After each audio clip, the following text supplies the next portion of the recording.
से इस वक्त की बड़ी खबर आ रही है।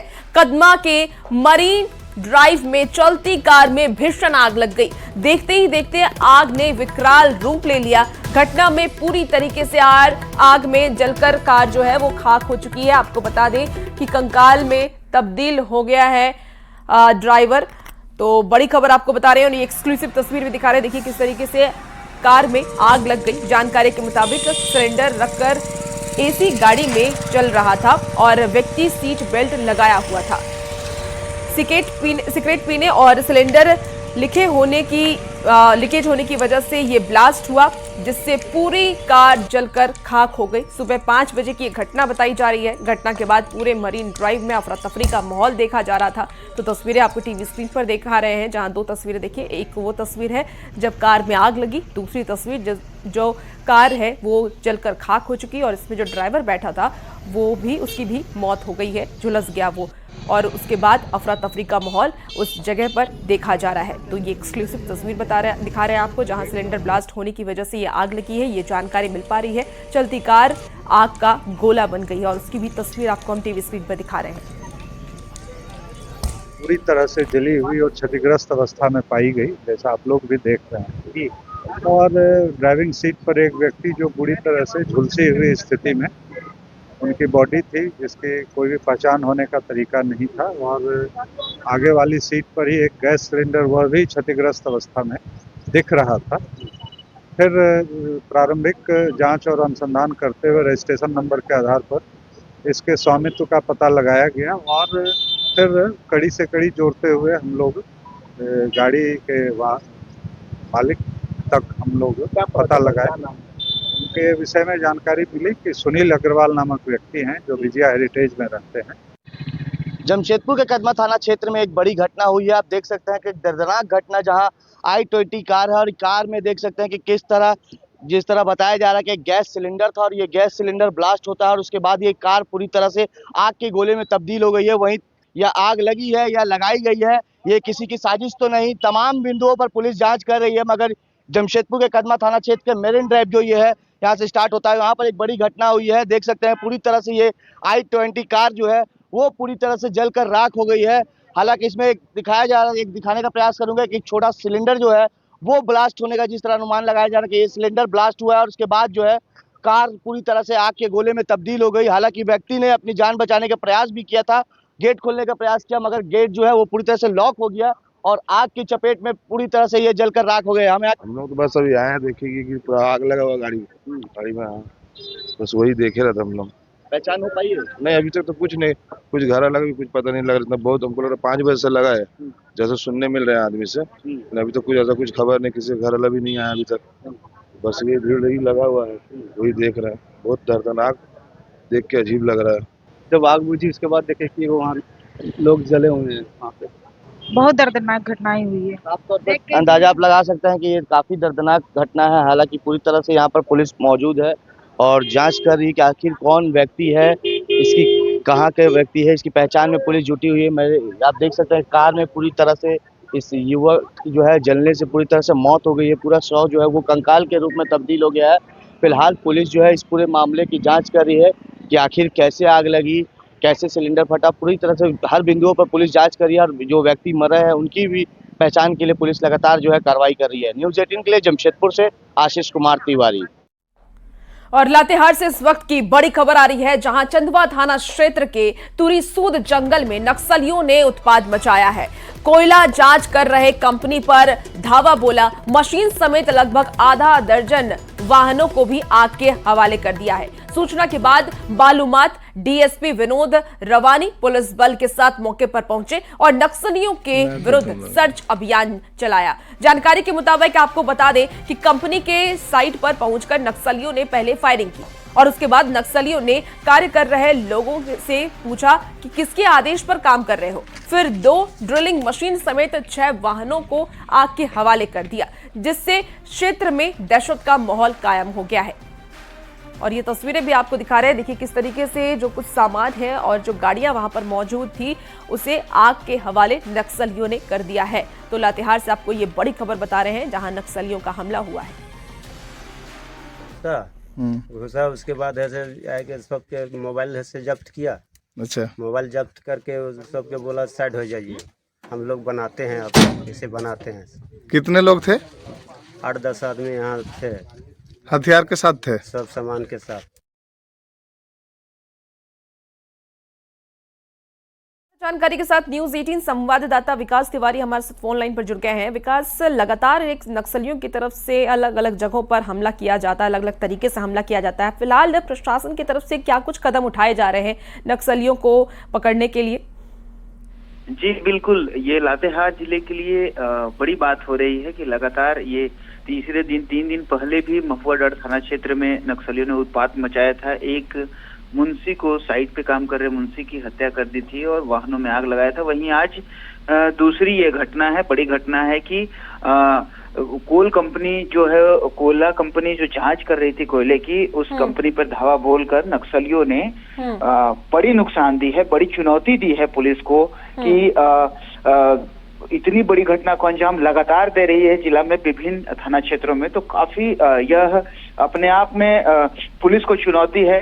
हालांकि पुलिस लगातार उनके विरुद्ध छापेमारी अभियान चला रही है, परंतु कहीं न कहीं पुलिस की फेल्यूर नजर आ रही है।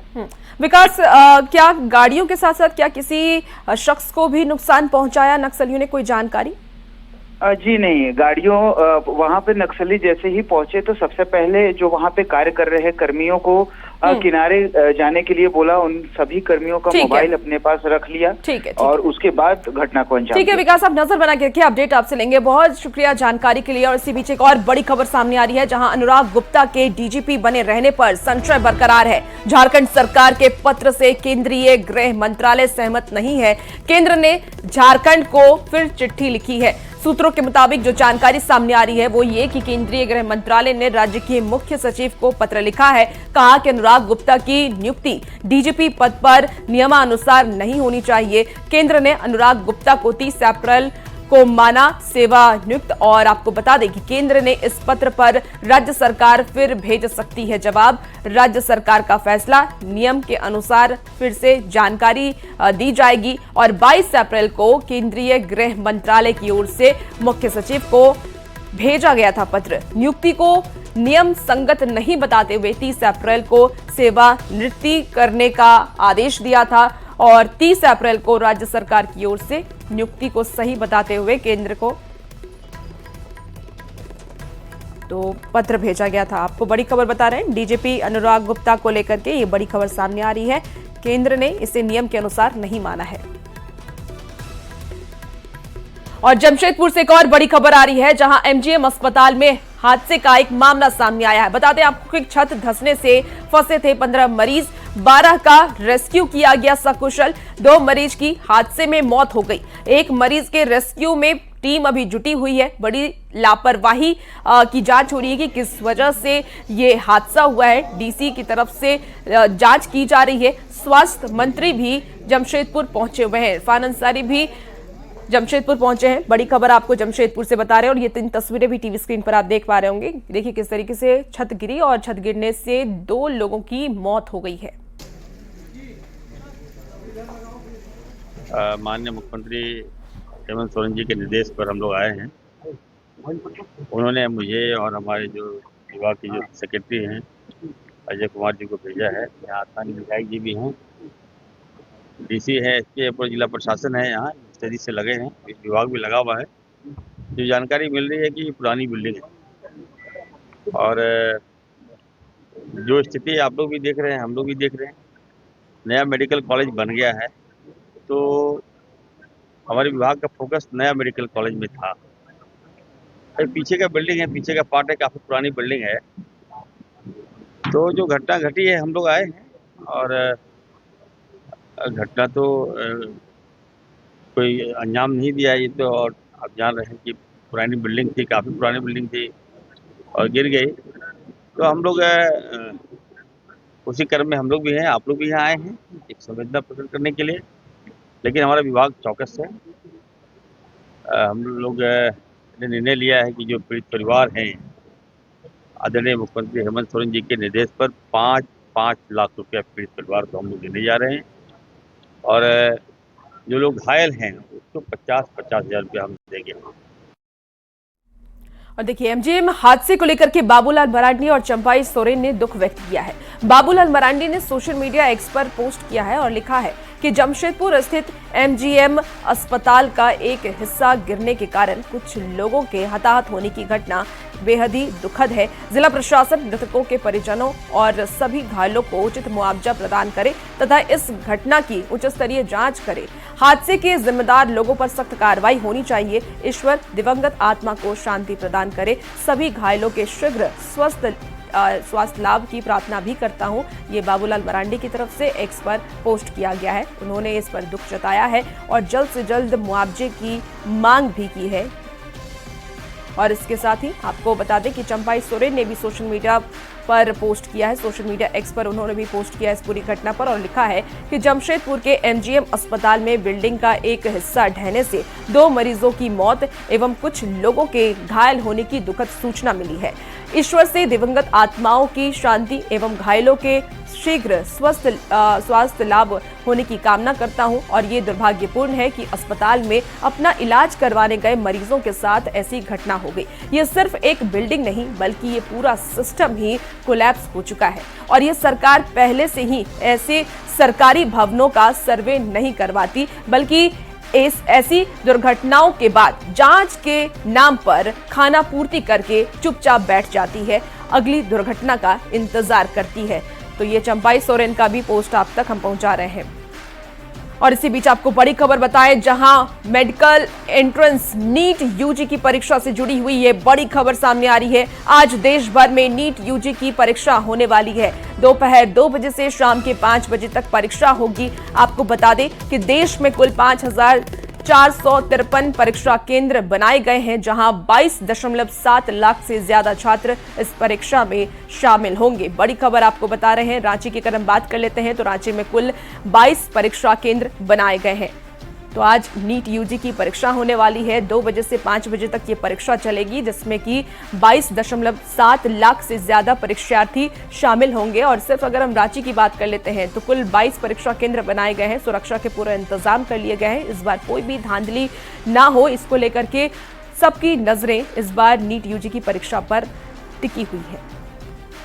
रांची समेत देश भर के सेंटरों पर आज यूजीसी नीट की परीक्षा होनी है। नीट की परीक्षा झारखंड में इस वजह से भी महत्वपूर्ण हो जाती है क्योंकि पिछली बार जब नीट पेपर लीक का मामला आया था तो उसमें से खोजबीन के दौरान झारखंड के भी कई लोगों को हिरासत में लेकर पूछताछ की गई थी। लेकिन इस बार नीट परीक्षा को लेकर प्रशासन ने पूरी और मुकम्मल तैयारी जो है वो राजधानी रांची में कर ली है। रांची में कुल 22 सेंटर बनाए गए हैं जहां परीक्षा लेने हैं। इसे लेकर सेंटर के आसपास भीड़ भाड़ नहीं लगाने के निर्देश दिए गए हैं। इसके साथ साथ सेंटर के अंदर CCTV का इंस्टॉलेशन, जैमर का इंस्टॉलेशन और तमाम व्यवस्थाएं कर ली जा चुकी है। दोपहर के 2 बजे से लेकर शाम के 5 बजे तक ये परीक्षा होनी है। लेकिन विद्यार्थियों को सेंटर पर पहुंचने का जो सिलसिला है वो शुरू हो गया। आप देखिए, बच्ची ने अपने हाथ में, सुष्मिता महतो है ये, अपने हाथ में एडमिट कार्ड लेकर सेंटर पर इंतजार कर रही हैं कि कब दरवाजा खुलेगा और परीक्षा में बैठेंगे, क्योंकि ये इनके भविष्य का सवाल होगा। कैसी तैयारी है सुष्मिता?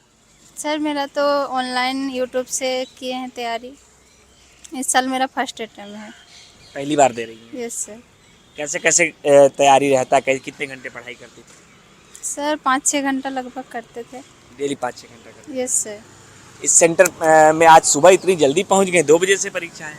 सर सेंटर देखा हुआ नहीं था और मेरे पापा नहीं आए, मामा के साथ आए, इसलिए थोड़ा जल्दी आ गया। बड़ी होकर क्या करना चाहती हैं? सर डॉक्टर बनना चाहती हूँ। डॉक्टर, ये ख्वाहिश है बच्चों की कि वो डॉक्टर बनना चाहती है और इस वजह से भी ये परीक्षा महत्वपूर्ण हो जाती है। राज्य के अलग अलग सेंटरों पर आज नीट की परीक्षा होनी है। दोपहर के 2 बजे से होनी है। इसे लेकर तमाम बैठकें जो जिला उपायुक्त है वो कर चुके हैं। उपायुक्त ने दिशा निर्देश दिए हैं कि सेंटर और आसपास के इलाके में अधिक से अधिक भीड़ ना लगाएं, 4 से अधिक लोग उपस्थित ना रहें। इसे लेकर स्पेशल पुलिस फोर्स की ड्यूटी जो है वो सेंटर्स पर लगाई गई है। प्राइवेट गार्ड की भी ड्यूटी अलॉट की गई है। रांची में जिन 22 सेंटरों पर परीक्षा होना है उन परीक्षा केंद्रों पर लगातार जो विद्यार्थियों को पहुंचने का सिलसिला है वो भी जारी है। अब देखना है कि किस तरीके से दोपहर के 2 बजे से 5 बजे तक ये परीक्षा सफलतापूर्वक सफल होती है। गौरव झा, न्यूज़ 18, रांची। और अब आपको रामगढ़ लेकर चलते हैं, जहां सीसीएल बड़का सयाल एरिया के न्यू बिरसा आउटसोर्सिंग परियोजना से सटे भुरकुंडवा विस्थापित टोला के ग्रामीण कोयला खदान में होने वाले हैवी ब्लास्टिंग से परेशान हो रहे हैं। हैवी ब्लास्टिंग से कई घरों में दरारें आ गई है, जिससे कभी भी कोई बड़ा हादसा हो सकता है। सीसीएल द्वारा मनमानी ढंग से ब्लास्टिंग कराया जा रहा है और घर के सामने 20 मीटर की दूरी पर ब्लास्टिंग करके कल ही परसों ब्लास्टिंग हुआ, जिसमें एक व्यक्ति घायल हुए हैं जिसका नाम टेकलाल मांझी है और वो अभी हॉस्पिटल में एडमिट है। यहाँ हम लोग चाहते हैं कि हम लोग को पुनर्वास किया जाए और नौकरी मुआवजा जिसका बकाया है उसको दिया जाए। इसमें दिक्कत बहुत सारी है। मान लीजिए 10 मीटर के दायरा में ब्लास्टिंग करते हैं, घर के 10 मीटर के दायरा में, तो इससे हेवी ब्लास्टिंग भी होती है और घर भी नुकसान हो जाती है। अभी तक कल जो 30 तारीख को यहाँ पे ब्लास्टिंग हुई थी, इसमें लगभग 15 से 16 घर मतलब क्षतिग्रस्त हुए। उसमें एक लड़का भी था जो सोया हुआ था अपना घरों में। अब देखिए घर में रह के भी आदमी सुरक्षित नहीं है, तो ऐसे में क्या कर सकते हैं? पुनर्वास नौकरी नहीं, इससे सबसे पहले तो उस लड़का को जो गंभीर समस्या जो चोट लगी है, उस लड़का को छाती में लगी, वो सोया हुआ था, उसको सुरक्षित किया जाए।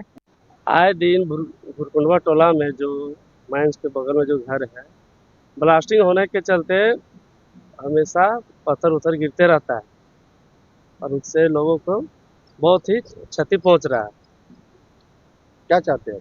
चाहते यही कि हम लोग पुनर्वास करें और जो बकाया नौकरी है वो दे। अभी दिक्कत हो रही है वहाँ पे, बहुत दिक्कत हो रही है वहाँ। हम लोग तो यहाँ से उठ रहे हैं, लेकिन वैसा व्यवस्था अभी दिए नहीं हैं, अच्छा से प्लॉटिंग भी नहीं किए हैं और भविष्य में ऐसा लग रहा है कि अंधकार में हम लोग जाने का कगार में हैं। अभी इतना अच्छा जगह था यहाँ भुरकुंडवा, रस्का टोला, बर टोला, अभी बर टोला यहाँ से चला गया है, वहाँ भी उस तरह का सुख सुविधा देखने को नहीं मिलता है। सनातन संस्कृति जागरण महोत्सव के स्वर्ण जयंती वर्ष पर रांची क्षेत्र से मुंडा समाज के 100 सामाजिक कार्यकर्ता दिल्ली पहुंचे हैं और सभी कार्यकर्ताओं का रक्षा राज्य मंत्री संजय सेठ ने अपने आवास पर स्वागत किया। इस मौके पर जनजाति मामलों के केंद्रीय मंत्री जुएल उराव, यूपी के पूर्व राज्य मंत्री पंडित सुनील भराला मौजूद रहे। सबने समाज की एकता, संस्कृति, जागरूकता तथा सनातन मूल्यों के संरक्षण में जातीय समाज के योगदान को लेकर के संवाद और चर्चा पर विचार साझा किया।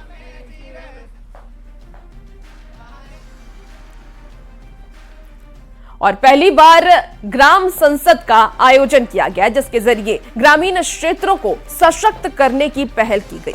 कार्यक्रम में ग्रामीण विकास मंत्री दीपिका पांडे सिंह शामिल हुई। ग्रामीण क्षेत्रों में पंचायत को कैसे मजबूत किया जाए और उनकी मांगों को कैसे पूरा किया जाए, इसे लेकर के ग्रामीण विकास मंत्री ने लोगों से संवाद भी किया। मंत्री ने यह कहा कि सरकार ग्रामीण क्षेत्र के विकास के लिए लगातार काम कर रही है।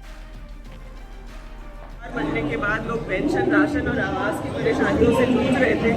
आप जब इन प्रतिनिधियों से बात करेंगे तो आप महसूस कर पाएंगे कि महागठबंधन की सरकार ने गांव के लोगों की जो मांग रही है, उनकी आवश्यकताएं रही हैं, उसको ज़्यादा से ज़्यादा करने का काम किया है। बात चाहे ग्रामीण सड़क की हो या फिर अबुआ आवास की हो, समूह के माध्यम से बहनों को जोड़ करके स्वरोजगार से उन्हें जोड़ने की बात हो, उनके आर्थिक सशक्तिकरण की बात हो, हम लोगों की सरकार ने इन सभी चीजों पर काम किया है। और तेलंगाना के 3 दिन के दौरे से लौटी कृषि मंत्री शिल्पी नेहा तिर्की ने अपने अनुभव को साझा किया। तेलंगाना में कृषि मंत्री ने नेशनल मीट रिसर्च इंस्टीट्यूट के साथ नेशनल फिश डेवलपमेंट बोर्ड और मिलेट इंस्टीट्यूट का दौरा किया था। उन्होंने कहा कि बेकन फैक्ट्री के जीर्णोद्धार के लिए एक बार फिर से सरकार प्रयास कर रही है और इसके संचालन के लिए टेक्निकल पार्टनर के तौर पर नेशनल मीट इंस्टीट्यूट को लाया गया है। उन्होंने फिशरीज पर जोर देते हुए पर्ल कल्चर के साथ भी किसानों को मदद देने की बात कही। ये बेकन फैक्ट्री को संचालित करते हुए हम लोग अधिक से अधिक लोगों को वापस से रोजगार से जोड़ने का काम करें। हमारी सरकार का भी ये अहम योजना रहेगा आने वाले समय में और जल्द ही हम लोग एक MOU के ओर बढ़ेंगे ताकि सही टेक्निकल पार्टनर के रूप में national meat research on board हो सके और फिर इसको हम लोग एक टर्न की बेसिस में हम लोग संचालित कर सकें। और अब बात करेंगे मौसम के मिजाज की। तो झारखंड में मौसम का मिजाज लगातार बदल रहा है।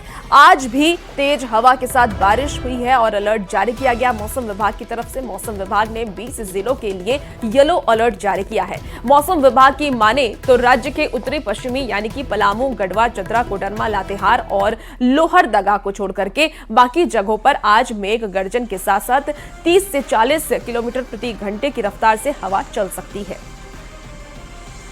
में बदले हुए मौसम की वजह से पिछले 24 घंटे में लोगों को तपती हुई गर्मी से राहत मिली है। हालात कुछ ऐसे हैं कि अधिकतम तापमान में भारी गिरावट देखने को मिली है और शाम के वक्त तो राजधानी रांची में ठंड का भी एहसास हुआ है। हालांकि मौसम विभाग ने अगले यानी कि 5 तारीख तक के लिए जो है वो अलर्ट भी जारी किया है और मौसम विभाग ने सचेत रहने की बात भी कही है।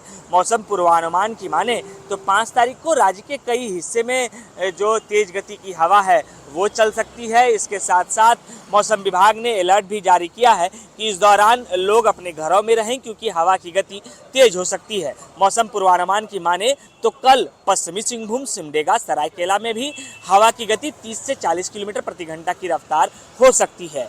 वहीं अगर इसके अलावे हम बात करें तो राज्य के अलग अलग हिस्से में तापमान में जो गिरावट दर्ज की गई है, इनमें से कल का जो अधिकतम तापमान रहा है वो 36 डिग्री सेल्सियस मापा गया है जो पलामू का रहा है। वहीं सबसे न्यूनतम तापमान जो है वो चाईबासा का दर्ज किया गया है जो 18.5 डिग्री दर्ज किया गया है। इधर मौसम विभाग की माने तो राज्य के उत्तरी पश्चिमी यानी पलामू, गढ़वा, चतरा, कोडरमा, लातेहार और लोहरदगा को छोड़कर बाकी सभी जगहों पर आज मेघ गर्जन और तेज हवा चल सकती है। इसके साथ साथ संथाल परगना के अलग अलग जिले के साथ साथ धनबाद और गिरिडीह के लिए भी कल मौसम विभाग ने अलर्ट जारी किया है कि कल उस इलाके में जो हवा की गति है वो तेज हो सकती है और लोगों को तेज हवा और आंधी की वजह से परेशानी हो सकती है। हालांकि मौसम के इस बदलाव की वजह से जो गर्मी है उससे लोगों को राहत मिली है और निश्चित रूप से मौसम भी सुहाना हुआ है। गौरव झा, न्यूज़ 18 रांची। और फिलहाल इस बुलेटिन में इतना ही। आप बने रहिए न्यूज़ 18 बिहार झारखंड के साथ।